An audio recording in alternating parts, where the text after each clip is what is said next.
ఏంటంటే శంకర్ గారి విలువ తెలియదు. డైరెక్టర్ శంకర్ గారు కొడితే ఎలా ఉంటుందో ఇండియాలో ఉన్న డైరెక్టర్లు అందరూ తెలుసు ఆయన రేంజ్ ఏంటని. ఆయనకి రామ్ చరణ్ తోడైతే ఇంకెలా ఉంటుంది. అలాంటిది బాక్స్ ఆఫీస్ అమ్మ మొగుడు ఉన్నాడు అక్కడ, కొనిదల పులి.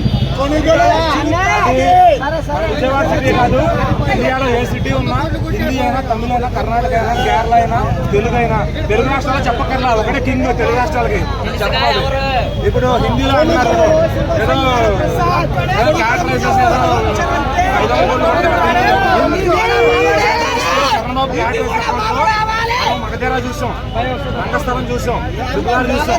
మళ్ళీ శంకర్ గారు ఇండియాలో ఏదో ఒక కామన్ డైరెక్టర్ గారు. సో ఏంటంటే ల్యాబ్లు వీటితో సంబంధం లేదు. శంకర్ ఇట్లా కొడితే అట్లా ఉంటుంటే అదంతా తెలుసు. దాని వెనకమాల ఇంకో పెద్ద గజం ఉంది, అదే రామ్ చరణ్ గారు. సో ఏంటంటే ఆయన కూడా కలిపి కొడితే అట్లా ఉంటుంది. సౌండ్కి స్టేట్ కాదు, కంట్రీ షేక్ అవుద్ది. కంట్రీ విజయవాడలో చెప్తున్నా,